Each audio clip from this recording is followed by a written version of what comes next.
in And you know Alamo. you've hit rock bottom when you're on the floor of a strip club bathroom. Yeah.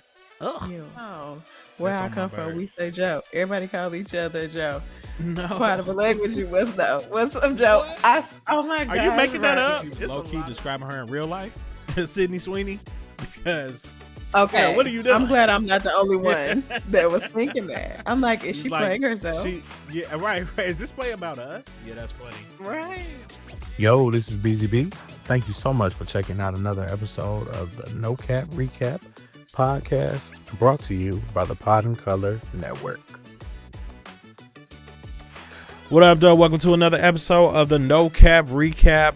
No Cap Recap, the podcast. The No Cap Recap podcast with my boy Beezy. I'm Beezy, and this is Nay. Nay. How you feeling? Well, you know, just a Yeah. little. I'm gonna give my disclaimer. Right. A little under the weather. Yeah, maybe cough. You know, Yeah, there will be coughs. Mm-hmm. There will be coughs, and Not I into just the hope mic, there's no though. judgment. Yeah. I'm gonna do my best. Yeah. I got my finger on the mute, so if I feel it coming up, I'm gonna just, cut it short. But yeah, I'm all right. How are you? Yeah, I'm doing pretty good. I'm excited to record tonight. I feel like I say that every episode, but that's truly how I feel. You know what I'm saying? If it's been a while. It's been a while. We took a little mini break, but yeah, a little bit. we back. But we back. Exactly. Paradise took us out. Okay, yeah, we needed a break after Paradise. Plenty of theories, right? Hey, plenty of theories still coming to mind, man. Because I need to know. I thought I was watching the President show. Exactly. Sinatra ain't dead. She's still with us. She gonna pop up in season 3. She had the big joker on her, so she was like, "Go ahead and go, Xavier." Right. And I'ma just die here, girl. You ain't dead. You ain't gonna die here. Something was gonna happen. And what's her name? We needed a little time. Ain't died neither. Who?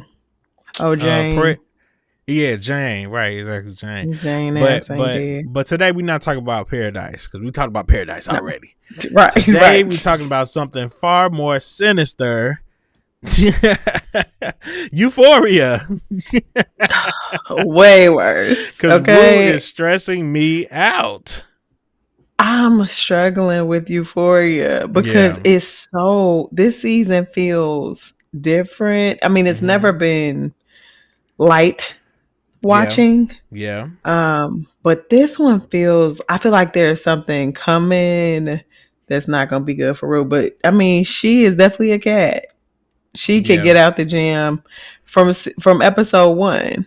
Like she probably shouldn't have got over the border. But we're going to start with something else today, right? Right. We are going to start with something else. We are going to go to Euphoria after a couple small segments. The first one being weekends. How was your weekend? I was at home. Okay. I was at home. Yeah, so I got bronchitis last week, and so I have been home for pretty much the whole week, in horizontal and in recovery mode, and just taking a bunch of showers, trying to steam up and get something to come out, and take all the meds and do all the things. Feel like I'm on the mend. Is that what people be saying, on the mend? Like, coming right around. Yeah, coming on back around. Yeah, but it's still the little residual cough. But beyond that, I chilled. Sunday I went to a friend's 40th. Happy birthday, Lauren. 40th birthday. But we had a great time. It was a Zen den. People be weird about their birthday. It was a Zen. We did a little yoga, did a little sound baths, made some bath salts and tea bags, and all of the Zen things were in the room. Beautiful brunch, beautiful spread, wonderful cocktails by Sips by Shauna. Sips by Shauna. And had a good old time. But because of that, I feel like I've taken a step back in how I feel today. So again, excuse me, y'all, if I start coughing. I'm gonna push through. Yeah. Doing the best I can. Yeah. You're doing a How great was your job. week? Yeah, my weekend was cool, and also happy birthday, Lauren. I think I met her like one time, right? She was I very think dope. you did. Yeah, she's a very Mm-hmm. dope individual, super dope. But yeah, my weekend was cool. Um, just really a lot of relaxing and stuff. On Sunday we had a lot of people come over, and it's always just really nice to have loved ones around. A house full of folks. A house full of folk. I mean, people on the top level and the bottom level, and so it was a whole thing.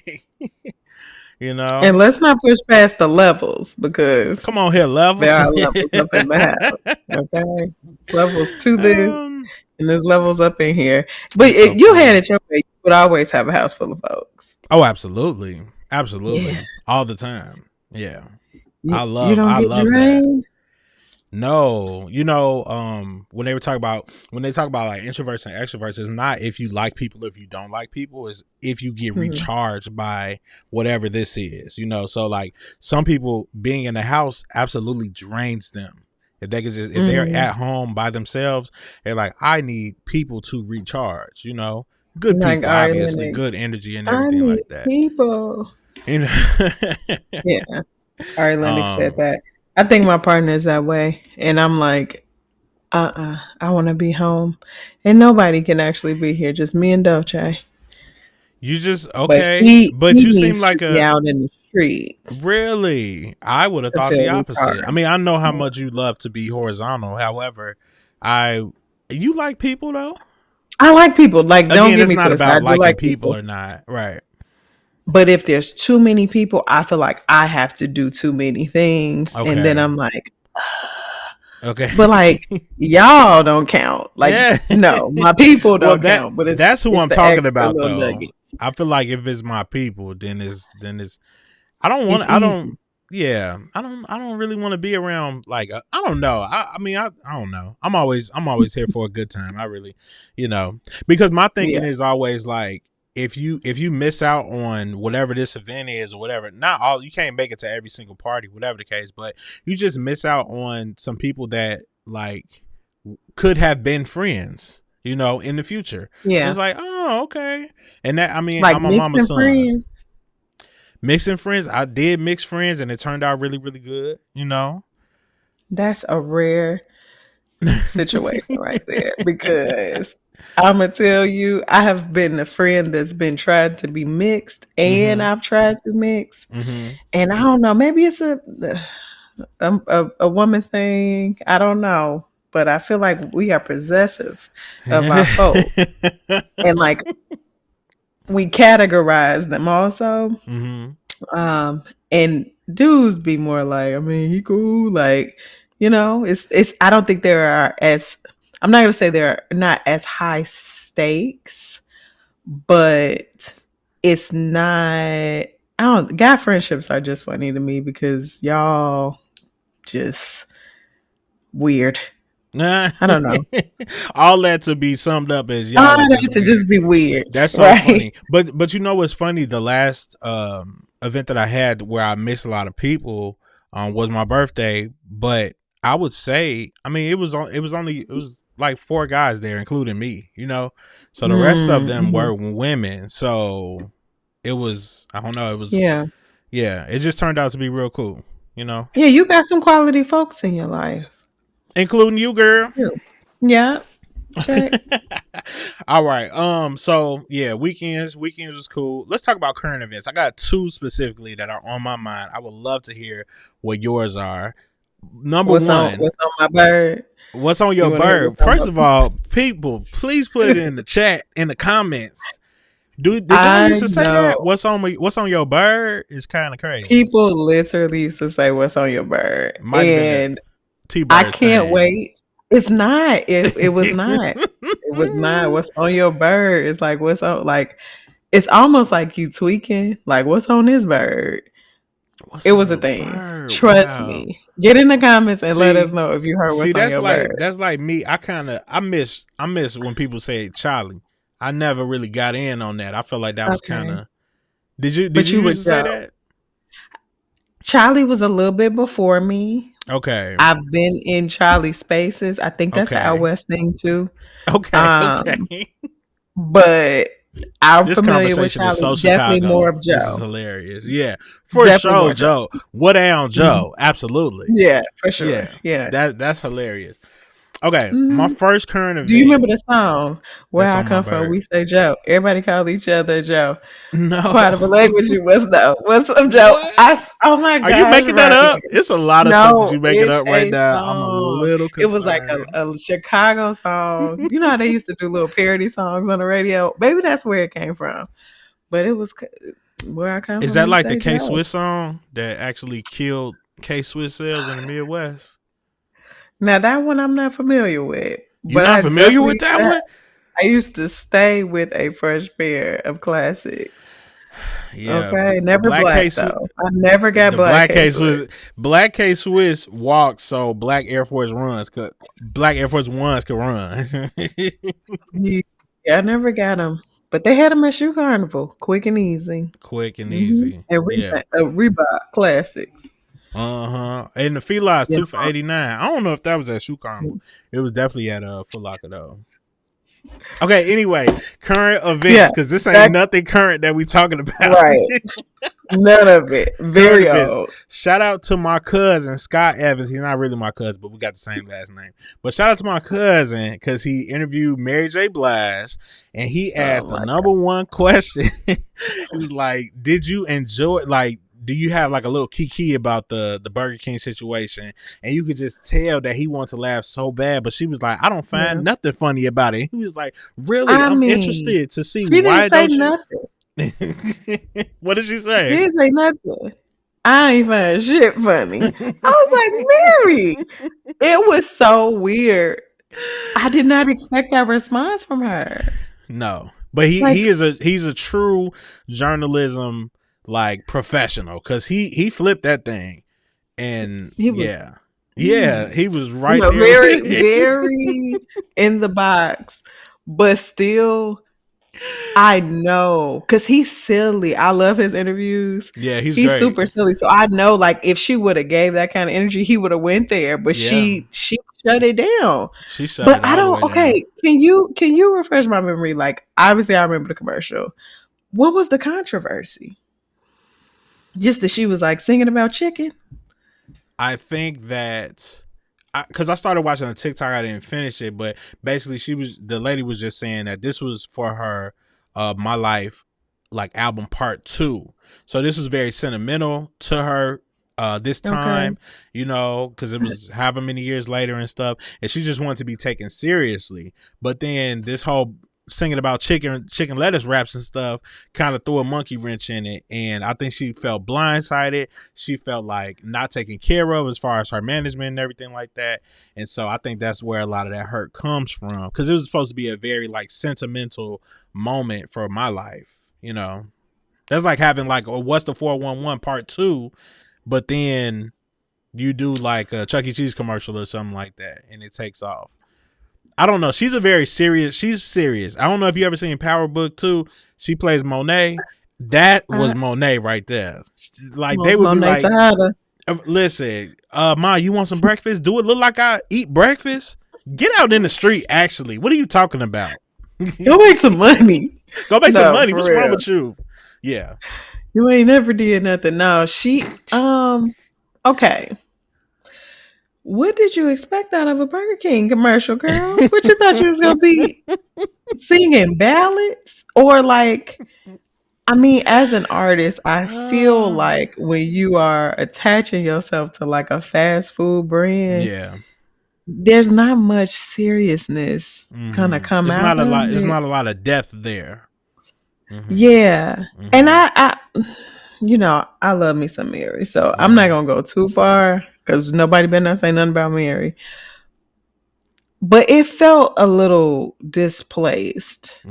You know, like, and maybe I know that she was going through it in her marriage. And, you know, like, so maybe that time just reminds her of not so good times in her life, right? That's true. I don't know. It seemed weird to me. And I watched the same clip that you did. And I don't know that the reaction that she's getting from the masses is what she wanted out of that soundbite. Anyway, probably don't care. Yeah. Probably could give less than one, but she, I don't know. It felt, I can't call it tone deaf because it's her personal experience. It's her personal But experience. girl, Yeah. we didn't care. Yeah. It was funny. And I didn't think no less of you, Mary. I really didn't. As a true Mary fan, we don't think any less at of you all. for that. Yeah, you got classes, Still girl. rocking. For sure. Yeah. Well, maybe not some of this most recent stuff, but I ain't heard nothing. I have recent. my. I don't know. Yeah. When she had the DJ Khaled song, that was. Okay, I don't know that like one. The beginning of right, and you don't need to. Okay, the last most like recent Mary record that I like a lot was in the thick of it. You remember that song? Oh yeah, I love that song. I'm not gonna sing because I would start coughing, but that's a good one. That came on. I was somewhere that just came on. Really? You didn't like need Good to go Morning back Gorgeous? to that place. You said what? You don't like Good Morning Gorgeous? No. Okay. Yeah. I think I'm not the intended audience, so correct. That's what I was about to say. Yeah, things lately it's very auto-tuney and almost like she's trying to. It doesn't feel like Mary. So, like I like the Mr. Wrong 25/8, like, and that was years ago. So it's been a while for Mary, but the Mary has one of the best 3-album runs, I think, of all artists. Okay. With what's the 411? My Life, and Share My World.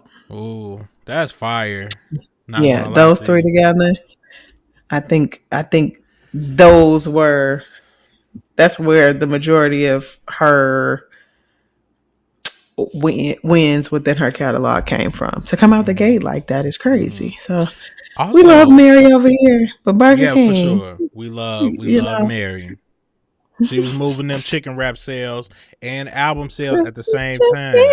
It's okay. You know what I'm saying? You could do both. Duality. But you know what? You know what I was thinking about randomly? I was listening to Charlie, last name Wilson, and whoever, I know who wrote it. We ain't gonna, whoever wrote for him kind of needs to write for Mary. See what I'm saying? Because at that time, like our artists are getting older. And they need to transition. They don't have no transitionary. Like T.I.'s doing a really, really good job. He's an older statesman rapper, and we accept him. This is awesome. We love to for people to mature and stuff like that. You would think that R&B would be one of the easiest ones to transition to. You know what I'm saying? Because rappers got to be this, whatever. Love don't never get old. But when Charlie, last name Wilson came out, banger, super banger. Yeah. What else did he have around that time too? He had the Magic song, like Magic, or something like that. Do magic. One snap of your finger, girl. Yeah, that was a good one. But yeah, nice transition from who we know you to be to like what you're doing right now. I'm not sure who. Well, outside of the one, I don't know. Who's making those moves for people right now? Yeah, I don't know. I'd be interested to know what your current event is. I'll leave mine to one. What's yours? Okay, my current event. I thought you were just doing the current event, so I had not. I prepared for the other new segment. Okay. Yeah, let me hear your other one. I can hear. Okay, the other one is what we kind of talked about last time. But Tank and Tyrese went on the Joe Budden podcast. Now I didn't see the whole thing, but it's just so funny how energies are so different, So like Tank went on, and I also haven't seen this one. I don't even know if it's out yet. But he went to Jamal Bryant's church for his podcast, and he ended up singing. I guess they had an interview and everything like that. But Tank, Tyrese, I'm sorry, for the Joe Budden podcast, it just seemed like his energy was just a little aggressive. I don't think Tyrese is rap too tight. You know, what more do you want from me? Yeah, I did listen to the whole thing. I think I still may have like 15 minutes left, but the majority of the time where only he was sitting on the couch, I listened to, and he definitely came there with a bone to pick. Yeah. He is, I don't know if him and Tank are really friends. Okay. The way that they sold it to us, like they were. But he felt like he was blindsided by Tank showing up like actually in competitive mode. It's literally called Versus, so I'm not sure what you would have thought you had signed up for. Right. But he kept saying like that he was blindsided by there being 17 people brought on stage. Like Tank brought all these people, and that wasn't something that they discussed beforehand.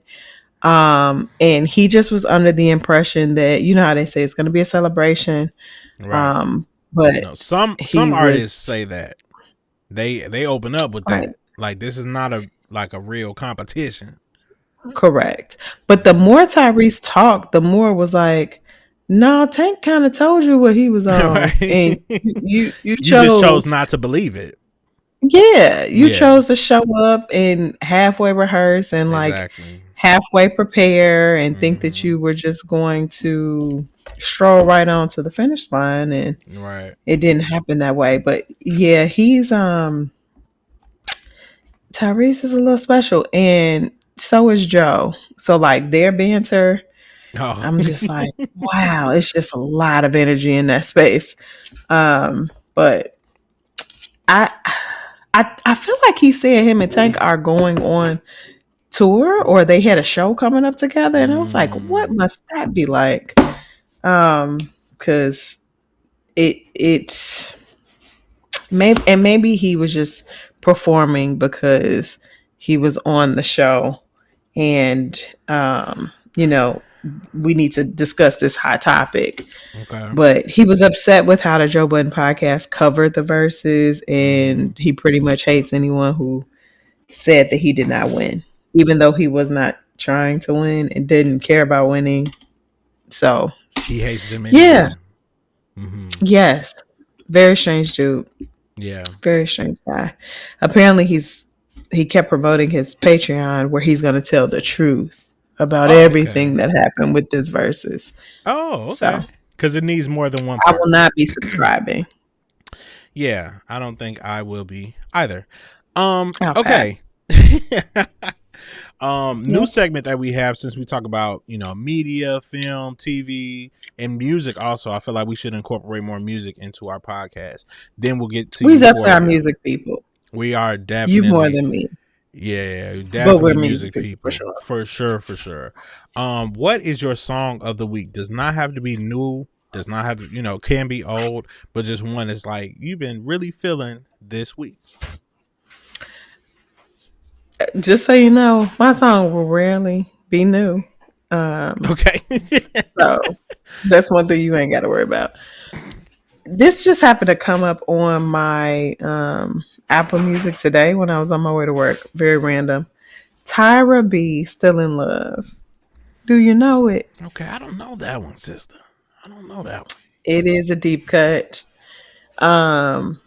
Just to like when it came on, I was like, oh, I remember this song, and I went right back to like knowing all the lyrics.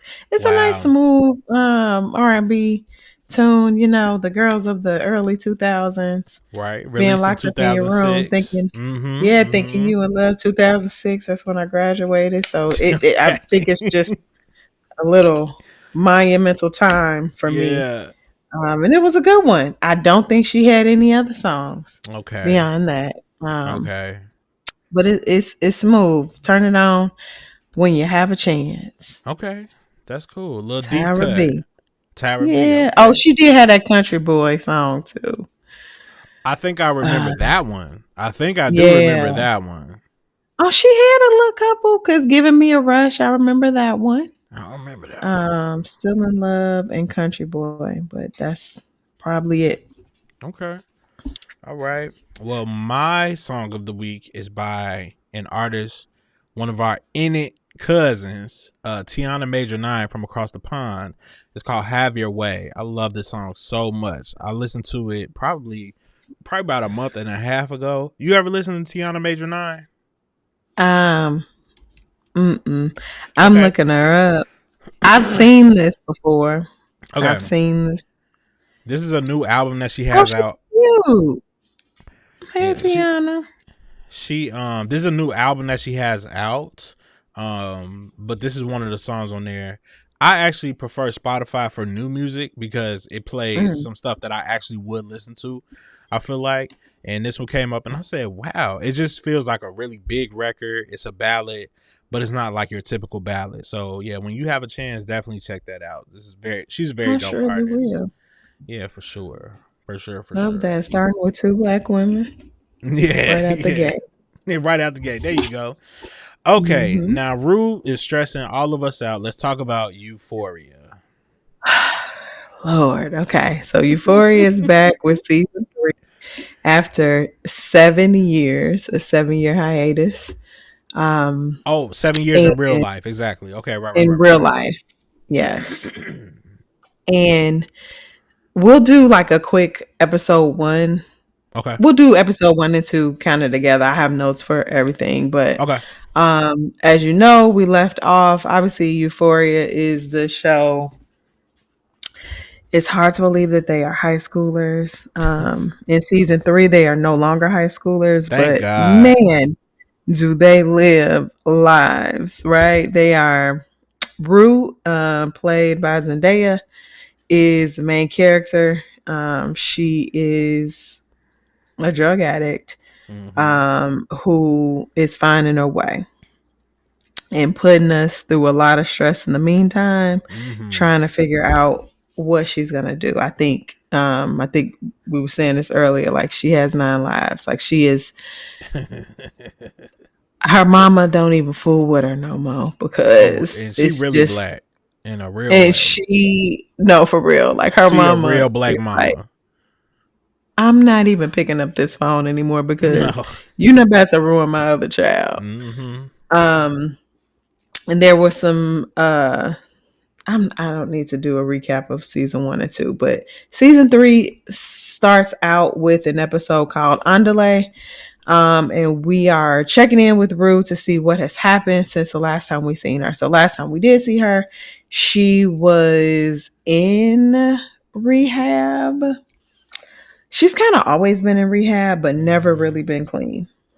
Mm-hmm. And so she was meeting with, his name was Ali, Colvin Domingo's character, and starting to get her steps together, right? Mm-hmm. And we got to remember, because of when the show was filmed, there was like this COVID break where they had these like onesies and twosies of episodes just to give us a little nugget to carry us over. Do you remember that? Mm-mm.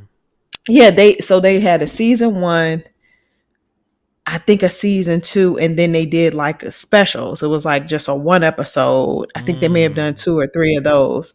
And so one of them was like just her and Ali just sitting in the diner just talking about her recovery. Oh And wow.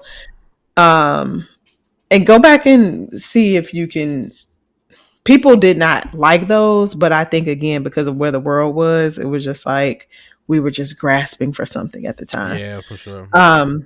So season 3 opens up, the group of kids, and I'll kind of introduce them as we go through, as they come up in the show, are now out of high school, so they're young adults.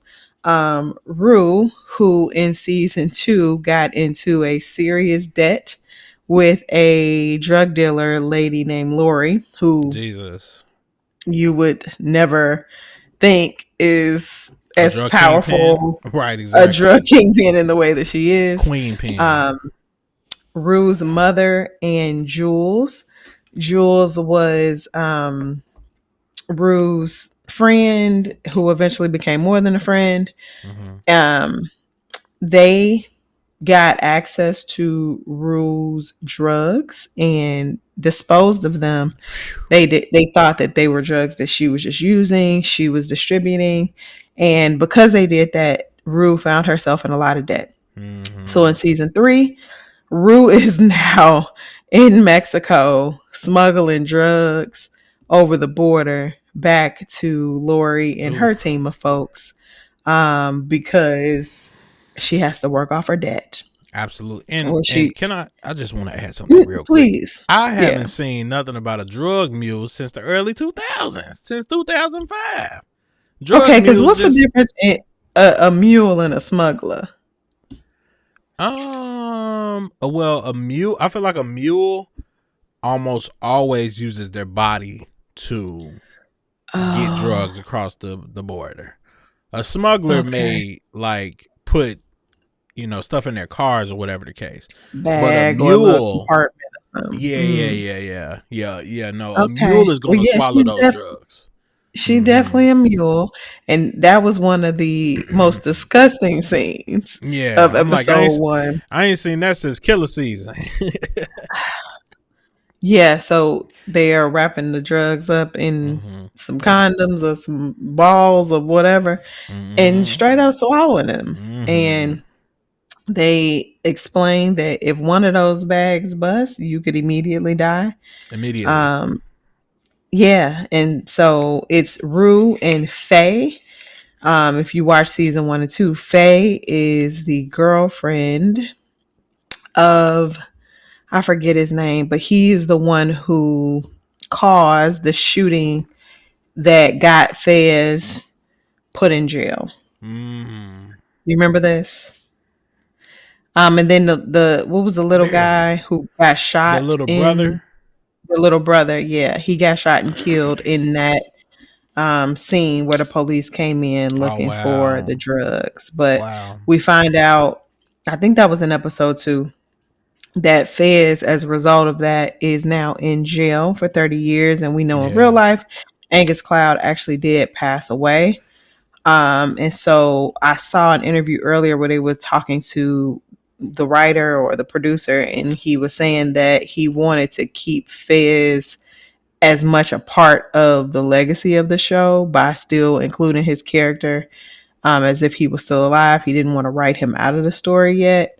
I would have wanted them to give the same still frame of Angus Cloud passing away like they did Eric Dane, who was another character in the show who was recently passed away from ALS. I would have thought they would have did something for him. And that was a strange choice because I felt like Fez was much more a part. They both had significant parts in earlier seasons, but like Fez was, people liked him. Like I liked his character. I was really hopeful for him and Lexi. But so we start out, Rue is doing that. Her car gets stuck at the border. And she gets out of the car and pretty much walks to a random house, falls asleep in a barn. There's a family a good Christian family that had all the crosses you ever wanted to see on the walls. They eventually get her to a Greyhound. I do think that the girl who drove her, their teenage daughter, is somehow going to find herself at the Silver Slipper. Subtle foreshadowing. Because she was just too, I don't know, they did a lot around her face, and it makes me feel like she's gonna come back. We find out how much she owes Lori. So she started out owing her $10,000, and now with interest and all of the time that has passed, she owes her $43 million. Which is and insane. Lori ain't playing about it. How was your math? How's that math? That don't even make sense. Drug dealer math, I guess. Drug dealer math for sure. There we go. Okay. Rue and Faye are again swallowing these drugs and taking them back and forth over the border. They make it to the border, and one of the what are the federal agents that are at the border letting people in and out I was like, yep, they about to get caught. But they barely make it through. Barely. She barely makes it to the bathroom. Yeah. Oh yeah, because her stomach start doing a little pop, pop, pop. That would have been bad. Rue sees Lexi, who was her childhood friend.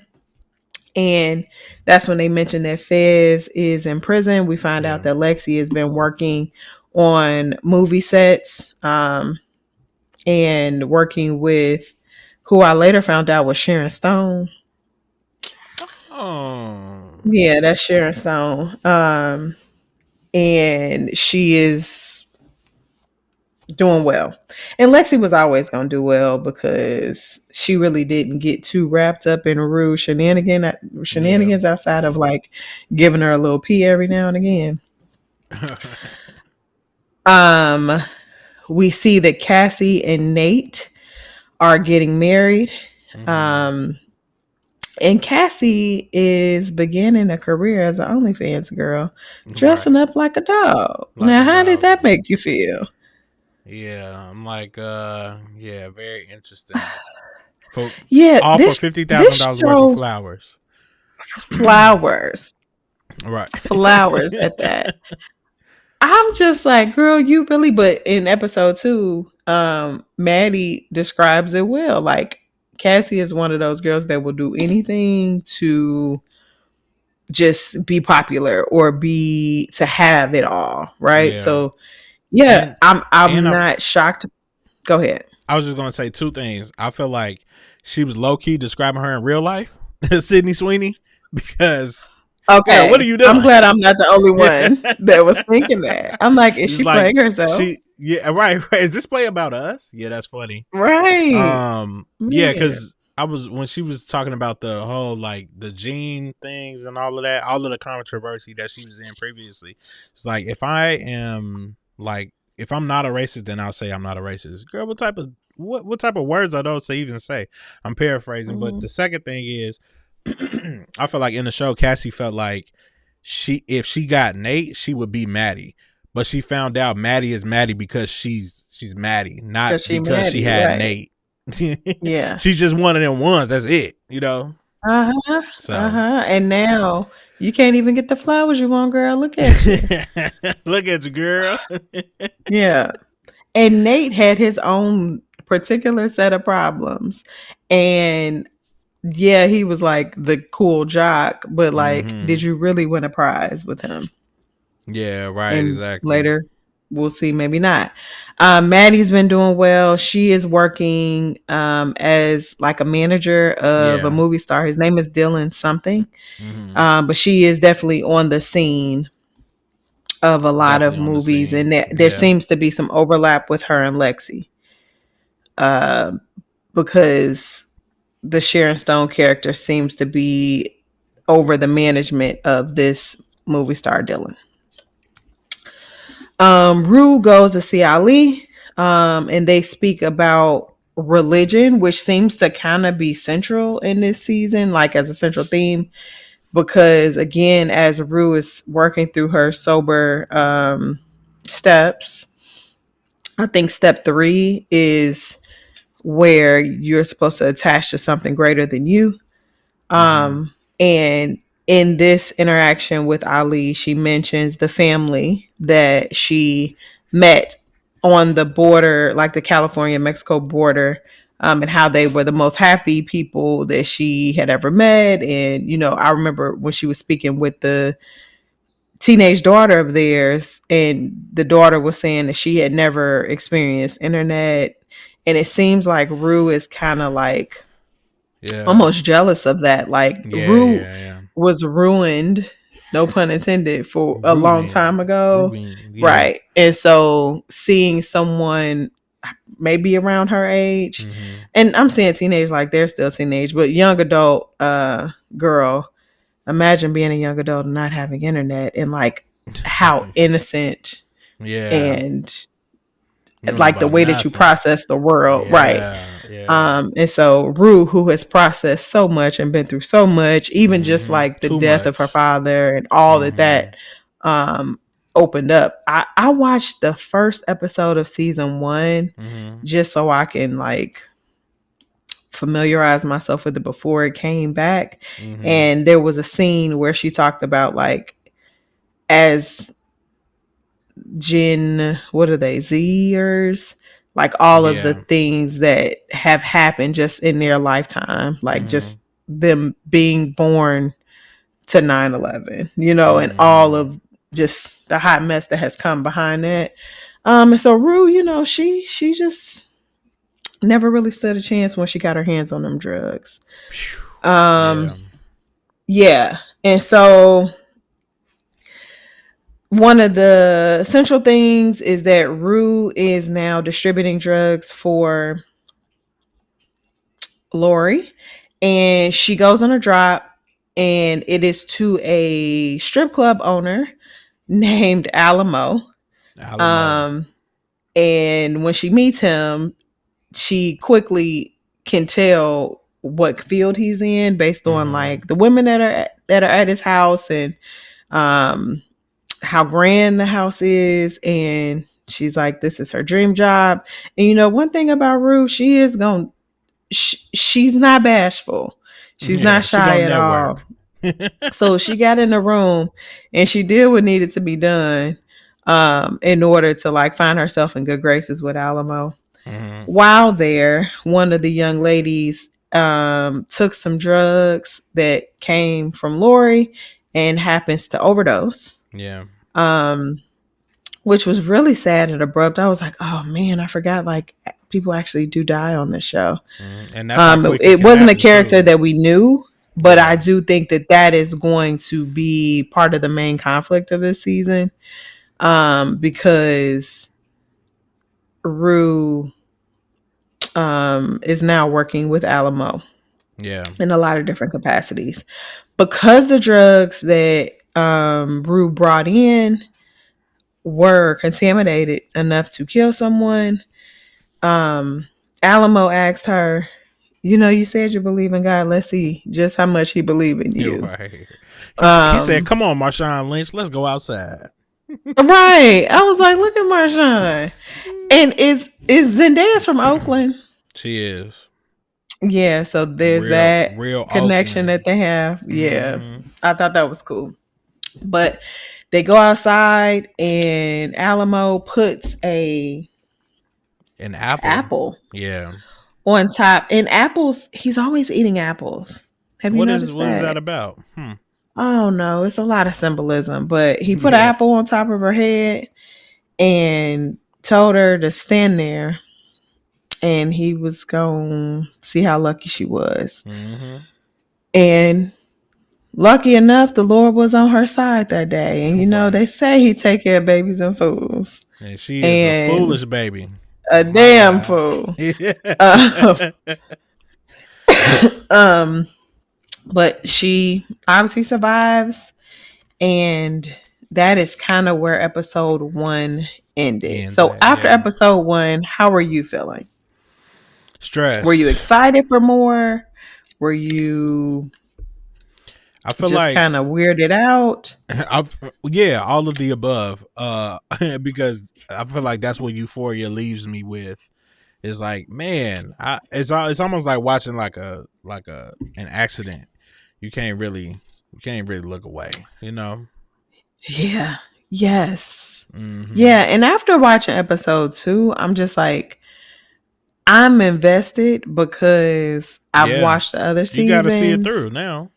But it's hard. It's so hard with some of like it makes me wonder, like, are there people out here really living this life? Oh, tons. And clearly, because they not just pulling this out of the air. Oh, like no, this is not at all. This is inspired by something. What was the one show that had The Weeknd in it and they pulled it off the air? I actually think it was by the same writer. Oh yeah, I think you're right. And again, I saw The Idol. The Idol. Yes. Mm-hmm. I saw a video earlier that said that The Idol and Euphoria are supposed to happen in the same universe. Mm. And so that might make sense with some of the things that we see this season. And again, I don't want to sit up here and act like Euphoria was ever a clean watch. Like, I remember one That's episode where they very were true. literally in a boys' locker room and there were penises all around, right? I'm happy to know that at least now they are not teenagers that we're I looking at. definitely agree. That was one of my side notes. I'm like, thank Yeah, God they were out, because that makes it kind of hard. That makes it really hard. It's like, for it to be so makes it explicit tough. and it's supposed to be in high school, it's like, I don't know how I feel about even watching this, you know? So, yeah. Correct. There's obviously going to be like a Western theme this season, like the way that the show comes on, the writing or like the graphics of it and the way that they That's have, interesting. you'll pay attention to it now at the bottom, the way that it shows up how Western films usually do. And then a lot of the scenes are kind of in like deserts or Yeah. in weird backgrounds that make you think of Western. So Wow, that's interesting. there, I feel like there's been some change in production. Or are you familiar with that? Because I think it has a lot to do with the music that's being used this season too. That person They're got not fired or allowed. something. Yeah. I don't Yeah. know who it is or why or what, but I remember music being very important in season 1 and season 2, and it does feel like it's missing in season 3. You know what? Maybe because I didn't do a rewatch of the previous seasons, I don't really feel like it's missing. I just feel like it almost reminds me of like The Shy after whatever season, spoiler alert, but whatever season that Keisha got kidnapped. Ain't no spoiler. Right. Okay, well, if you ain't seen it by now, you know, she got kidnapped. Right. But yeah, after she got kidnapped, the next season it felt like a new show. Like it felt like a break, and it had like, you know, new characters, new everything like that. So I feel like this is kind of like a same show, but it's kind of like a new show a little bit, you know. So Yeah. like moving forward. Yeah, The Shy did that a couple times because when Brandon left, right? Yeah, Emmett really had to carry the rest of the for sure, which he did a great job by carrying it. But yeah, he did. Shout out Jacob Lattimore. Yeah. Okay, episode 2 was named America My Dream. America. And starts out with Maddie. They do a rewind back to COVID times where, you know, they were fresh out of high school. Maddie was trying to get a new job, working with the Sharon Stone character. I believe that's her. And she just kind of rolled up on her while she was eating lunch. It was like, yep, I want to work for you. Yep. I can do this, this, and this. Picked up her phone. Was like, this is Maddie speaking. You know, she's right here. And I think the thing that sold her was that she said she agrees with capitalism. Yeah. And, you know, to some of the older folks that might be appealing. She didn't come in with like the stereotypical Gen Z, give me everything and I don't want to work for it idea. So she did work her way into a job while she was also managing Instagram models. I'm gonna say managing, but she pimping them out. I was about to say very loosely because I said Maddie the Madam. Right. Yeah, there you go. That's perfect.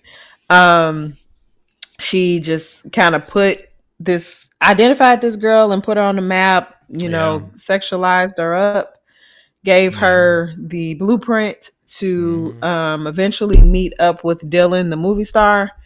And she, the Sharon Stone character, I'm gonna keep calling her that because I don't know her name, did not love the direction that being attached to that IG model was taking Dylan, the movie star. That's old Hollywood right there. Yeah, I think Maddie really found her niche with being the madam. Yeah. Being Maddie the madam. Right, exactly. During that time, Cassie reaches out to Maddie. We find out that they have not talked since Cassie stole her man, because Nate and Maddie used to be a couple.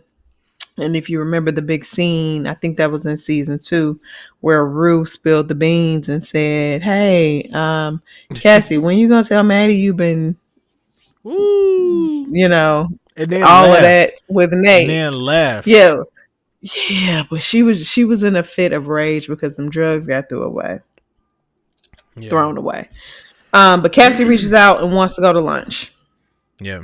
Back at Alamo, Rue is now working with under Alamo, because there was an exchange with Rue said she was interested in working for Alamo because it was her dream job. And we see that Rue has been tasked with helping to clean up the traces of Trish or Tish. I don't know if it was Trish or Tish. Yeah. The young lady that passed from a fentanyl overdose. And I didn't notice this, but I saw it on the video. Spoiler alert. Did you see this? Like a piece of jewelry fell out of the rug when she was rolling the rug up? I was like, she's not doing a great job. Yeah, no. I'm like, I feel like that's gonna come back for some reason. Yeah, some ain't gonna be right about that. And what do you think they did with the body? Man, they in the desert, I don't know. Yeah. Oh. And so Alamo calls Lori to say, yeah, one of your some of the stuff you sent over here wasn't right. Yeah. And I lost one of my girls. And so because of that, I'm gonna take Rue off your hands. Yeah. You killed one of my girls, I'm gonna take one of your girls. But not before there was an excessive use of the N-word. Yeah, by her by one of Lori's counterparts. Yeah. When he asked for reparations. I mean, in hard ER, right? Yeah. I thought that was interesting because that element hadn't been present in any of the seasons prior. So yeah. I don't know. Interesting choice. But Rue kind of gets promoted because her debt has been paid to she's Lori. No longer a drug mule. Thank God. She is no longer a mule. Free? I wouldn't quite say she's free. I wouldn't say free, but she ain't no drug mule no more. Yeah. And so, again, the placement of religion, like, is this a work of God for her to have gotten under the hands of Lori and that $43 million debt that she was never going to pay off? Who knows? Right. Who knows? Right. So Rue is now working at the strip club, and we see Kadeem Hardison. Speaking of the Shy. Right, is now the manager of the strip club. And I think his name is Earl. Big Earl. Who, he was her daddy on one of them Disney shows. Oh, he was. Oh, wow. Wow, full circle moment. Sure was. Wow. Yeah. It's like, look at what's his name? Dwayne Wayne. Yeah. Right. I'm like, I missed this episode of A Different World. Right. Uncut episode. So Rue's job at the strip club is passing out drugs, cleaning toilets, doing all the things that kind of make the place operate. Mm-hmm. So when the girls are gonna go back with one of their clients, they hook up with Rue. She pass them a little something, and they do their thing. Yeah. While she's at the club, she realizes that Tish is one of the girls that used to work at the club. Her station is kind of still set up, and you could see something happening to Rue just in connection with, like, for all of the bad things that we've seen Rue do, she ain't never killed nobody, or she ain't never been like attached to death in that way. And so I think it's weighing on her very heavy. Yeah. And we get introduced to Angel, which is an interesting name for a young lady in this situation, because again, the religion aspect. Like, I think Rue made a comment that she may have signed a deal with the devil, meaning Alamo, and she meets a young lady named Angel at the club. And so they boot knock in the van, and body rocking. They were good loving. Okay. She mentions that she misses Jules when she was talking to Maddie, which that was an interesting pairing of those two, because we never really saw them outside of the big moment where she told Maddie. I wouldn't have expected Maddie and Rue to still be friends after high school, because they kind of had a tumultuous friendship. She says that she used to visit Jules in art school, but she was in a bad place. She really didn't have anywhere to sleep, and it seemed like Jules was on the up, and she didn't necessarily want to hold her back from what was next for her. And people were wondering when Jules was going to enter back into the picture. And so in episode 2, we do get a chance to see Jules and then hear a lot about what she's been up to. Yeah. Back at the club, Alamo. Yeah. Also, one of the things that I really liked about Euphoria was how they did like the backdrops, and they like did the lights and stuff. Because when she was talking about how it was really bad, it was like cut to a scene where she was essentially in like a dope house, or a crack den or whatever. And when she was talking to her, that's a new term. I've never heard of a crack den. A crack den? Is that a thing? Yeah. I mean, yeah, like a crack that house. That sounds like an elevated place. A dope den. That is that's not a trap. So yeah, no, it ain't the trap. I mean, they in California. You know what I'm saying? Right. A little bit more, a den. But like when she was talking to, or when she was trying to call her mom, and her mom just was not picking up. If you remember, she was in front of like a gas station, and the backdrop was the gas station, but it closed. So all those lights went off. Now it's just her in the dark. I just love scenes like that. Like it was, I think it was cool. So this is season 3, right? In season 2, when I think it was in the finale, when she was either running away from Lori or something like that. As she was running towards the camera, the street lights just kept coming off. And I was like, wow, that's a very artistic, interesting choice. I'm like, now this is the stuff that I like right here. Cinematic. Yes, very cinematic. So that was amazing. Huh. Yeah. I never, that's why you have an eye for those kind of things. But yeah, her and Jules have not really kept up with each other the last few years, and obviously her and her mother have not either. Alamo back at the club is still really upset about not the fact that he got called a nigga a million times, but the fact that he was called a pig. Fixated on the fact that he was called a pig. Yeah. So like, what are your thoughts on Alamo? I believe that Alamo's an old school pimp, huh? He's like, pimping is his game, and it ain't no shame in his game. So I feel like he's very simple. Like, I'm not going to tolerate disrespect, and I'm gonna have to show you if you even. I will shoot you. Yeah, for sure. Yeah, no problem. Yeah. I'll send a message to you for sure. I mean, he got Marshawn Lynch and that weird dude, the other dude, who kind of don't really talk, but he will probably take you out also. Yeah, he's very ominous for sure. He's also like a HBO I don't know, like a HBO actor, because he was in another HBO show. I can't remember the name. Like, actually, like he was in Judas and the Black Messiah too. Okay, I remember his face. I only saw that one time. I feel like it's some movies that you can only see one time. That's one of them, along with Fruitvale Station. And I was like, that's enough. Correct. Fruitvale Station, I wouldn't touch it with a 10-foot pole. It could no. Also, see when they see us, the Ava DuVernay.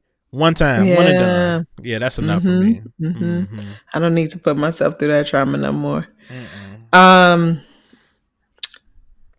we see that Rue knows where the safe is. And one thing about Rue, you can't never really trust her. Yeah, she gonna be meddling. So when Big Earl went to like take the paint off the wall to get to the safe, I was like, oh, you don't know what you done did. Right. You can't know, because she will figure that thing out. And like she said that in episode 1. She turned around. Yeah, With there's Lori. something about a safe for sure. Yeah, it's a safe in there. But I couldn't tell if she was looking at a mirror, but I think that's going to come back later. That's funny. That she's going to be able to gain access into there. We have Rue and Maddie talking about Jules. Maddie and Cassie are going to meet up. Because the one thing that Maddie knows about Cassie is that she is willing to humiliate herself for money and for fame. And so I think that Maddie is on some get back still because of the Cassie and Nate betrayal that happened when they were in high school. Yeah. Yes. And we see that Cassie has their housekeeper, Juana, taking her pictures. Right. Busting it open on the couch, dripping Wide and open. doing all kinds of things. Yeah. And the woman, she asked her, like, do you ever wish that Cassie asked the housekeeper, you ever wish that your life was bigger or you had more? And that's where we get the title of this episode. She said, America, my dream. Which was like, yeah, like, no, actually, I'm good just because I came here. So it's like a perspective thing. Yeah. That, meanwhile, Cassie is doing all of this in order to get some flowers. And some people some people just want to get over here. And I think there are a lot of like political little nuggets throughout the season too, because, that's just where we are as a world. Also, how stunned, we take a second to talk about how stunned Cassie was when Maddie walked in, because she has the newer Benz. I don't know if you noticed, but they were both driving Benzes. Cassie had a red fire truck, red Benz, newer, obviously, and Maddie was there before Cassie had got there, but she was parked across the street in a some would say vintage. I don't know if it's vintage or old. I don't know. But it was like a green Benz. And so it's funny how they kind of have the same thing going on. But she has the newer thing. And still Cassie is like, wow, you are, like, she is stunned by her. Like, oh my God. Yeah. I mean, she did show up at the pool with a fur coat on. Exactly. Right. She did. Which I thought was an interesting choice. But, she I got a stun on them. Definitely stunned. And she was on a fake phone call when she walked in. Wasn't nobody on that phone, girl. Nobody on that phone, but you just got to make sure that Cassie know that you got something going on. Right, exactly. And Cassie awkwardly mentions that she should have gotten Maddie's blessing in order to be with Nate, when it was like, girl, first you off, wouldn't have gotten it. You wouldn't have gotten it. Right. 1. 2, that's what you wanted me to come here to say to me after all these years. Like y'all were best friends. And Cassie is just in their head. She is. But she has now opened herself up to the deception that Maddie is capable of putting together, because she asks her after a few cocktails if she can help her to get on. Yeah. Because she's seen what she's done with other people. Yeah. And she's like, I just feel like people need to know who I am, and you should see how these other housewives look at me. And she was like, yeah, you're a big fish in a small pond. She's like, but what if I want to be a big fish in a big pond? In a big pond, right. Yeah. And so I think the plan is in action now to try to put Cassie on, because she still is in search of these flowers. All this for some flowers. Yeah. to marry Nate, who You're right. okay. The next scene, we see Cal, Eric Dane, shows up to Nate's house. And first of all, rest in peace to him. We How do you feel about the way that they are displaying his character as an alcoholic? You know, I guess maybe to cover up the ALS that he was suffering from. Like, how do you feel about that decision? Oh, okay, because that was actually a note. I didn't know that he was suffering from ALS. I did think his speech was a lot more slurred, and I was like, was it like that previously? But that's why. Yeah. Okay. Yeah. Hey man, it does show accurately that his life is on the decline. He's with himself. He's not with the mom anymore, and it's like, I just drink all day. So, yeah, I think that's good. Yeah. Yeah, and like every scene they do, I guess it's obviously Eric Dane signed on to do this, right? So he could not be portrayed in a way that he did not agree to, right? Yeah. Every scene is like a bunch of liquor bottles in front of him, or he have like 7 or 8 Heinekens and stuff. Yeah. Right. So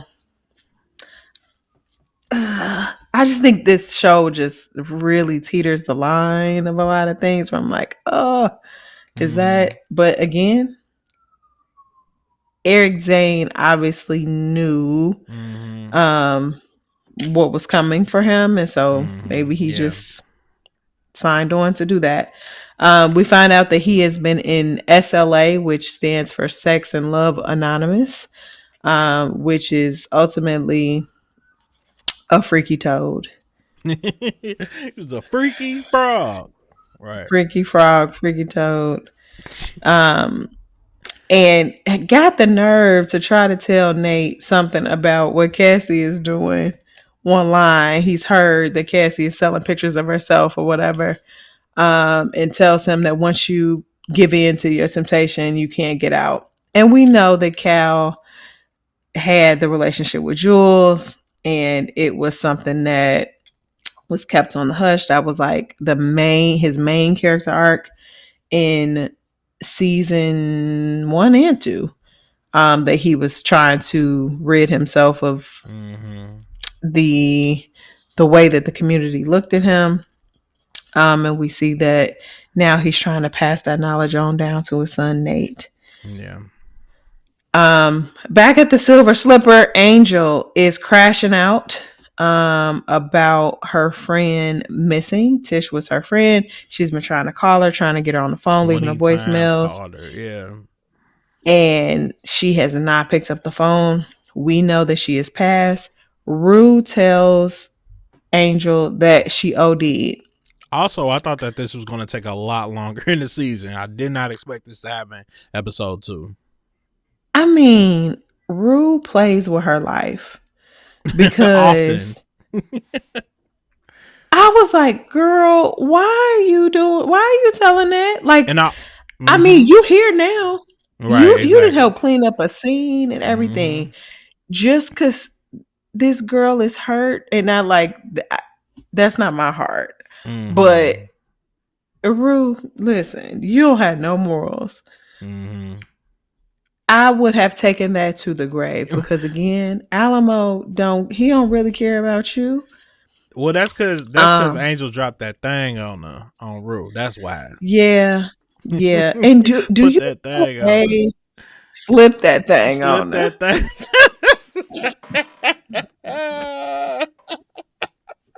That's an inside joke. Oh man, slip that thing on her.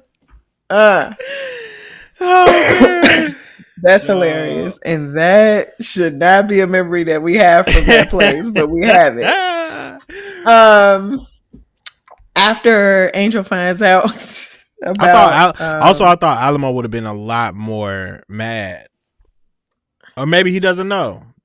I don't think he knows. Also, I don't feel like the rehab place is a real rehab place. But please. Okay, wait, we coming. Okay. Angel is just out of control, sad, starting to take a lot of drugs, losing herself, men up in there asking for refunds, you know, she puking, sleeping on the job or whatever. And Alamo, you've hit rock bottom when you're on the floor of a strip club bathroom. Yeah. Ugh. Ew. Yuck. Yuck. All kinds of things going on up in there. Ew. I thought even crazier is like the men coming up and asking for refunds. Yeah. Like, come on now. That's wild.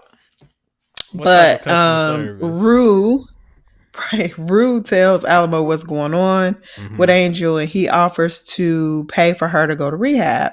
She does not want to go. No.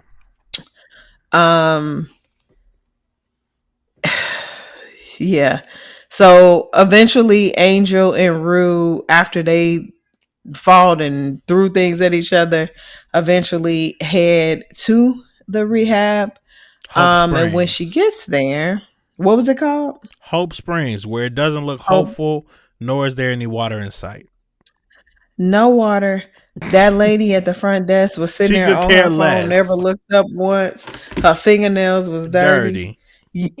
Just everything about it was wrong, and Rue knew it was wrong. She don't even get no paperwork, not a receipt. She asks what's the process? Ain't no process. Thank you. Thank you. Right. We've been waiting on you. Actually, that's what the lady said. Like, we've been waiting on you at the door. And it feels to me like that's a goodbye to Angel. Yeah. Like, what do you think do you think we'll see her again? No. I mean, if we do, then she'll be like lobotomized or something like that. Oh, damn. Yeah. That, or like it's like a sex trafficking place, or because why did that van come up behind Rue and was like me the ambulance, and then somebody was watching her. Yeah, right, smoking a cigarette. Yeah, yeah. Bye, Angel. It's definitely not a rehab. That's for sure. No, you can't work at the rehab if you got dirty fingernails. Obviously, one would hope. So yeah, Angel's gone, and I hope she makes it out alive, because I mean, I thought she was a cute character, but she has those ties to Tish that could make it tough for both Alamo and Rue. And with her now having the information, do you recall if Rue told Alamo that she told? That's what I'm saying. I didn't think that he was. I think he would be way more mad. So maybe she didn't tell Alamo that. Yeah, he knew. He would have busted out more apples. That's what you think? Oh yeah, for sure. Right. At Nate's and Cassie's barbecue, Cassie's showing the pictures of herself to a friend that's there, right, who then goes and tells her husband. Nate calls Cassie and is like, show me your phone. Obviously, word has gotten out about the photos just that quick. Nate asks her to erase the photos, and she does. She erases like her OnlyFans profile. Yeah, her account. Yeah. And so it seems like time has passed, and Maddie has maybe put some work into trying to build Cassie up, or do you think that's still Cassie's own personal work and Maddie is not really got her hands in it yet? No, I think that's her own personal work, because even when she was showing the friend or whatever, she was like, yeah, but why are you a dog? Like, or why are you an adult baby? And she was like, well, there are people that are into that. She's like, ew. Like, I don't get it. Yeah. And that's who you want to appeal to? Right, exactly. Yeah, man. There was the moment with the housekeeper where she was like, do you want me to put the food up? Do you want me to put the burgers up? That was the funniest thing. But then after she did all that, he was like, okay, and the pigs in the blanket. So she know that you've been micromanaging her. That's why she asked about every little thing. Right. And you still came. And on did second the same thought, keep thing. Those. Right. Right. Cassie and Nate are in the Pillow bed, talking. and pillow talking, and Cassie mentions that she had lunch with Maddie, and Nate says, "Who, my Maddie?" Yeah. Which, you know, the Bruh. way my hand, the Mink, way mink, my mink. hand, Bop, bop, mink, mink. what? He ain't never dated a girl from Chicago. That's the problem. Could not Couldn't. have. And Right. Cassie's sitting there like, no, my Maddie, Right. girl, Right. whatever. Which, you know what, And she is tells, a little interesting, because as we kind of fast forward a little bit, I'm gonna let you get to your point, but about the Jules situation, that's a throuple. So when they were talking about my Maddie, you think that'll be like a throuple situation? Maybe not. I don't know. with Jules. Mm-hmm. Do you think that's who taking care of Jules? That's a question I got on here. Who do you think the sugar daddy is? I think it's Who do you Nate. think Jules?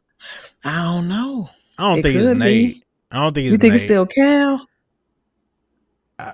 I don't know who it is, because she said, "What if the wife is cool with it?" So Cal is not married. Nate is not married. She could just be saying anything. She could just be saying wife as a placeholder. She been hiding her whole life. I don't think it's either of them though, because it don't seem like Cal got no real paper like that, and we know Nate don't got no paper. He owed the mob 100,000 by Friday. Right. Facts. And they not playing with him. That. Yeah, no, they're not playing with. But also, it's kind of funny the parallels of Nate and Maddie, because Maddie is like, they're both selling something that they don't necessarily have, but you kind of want to be invested though. It's like, but how can I get in?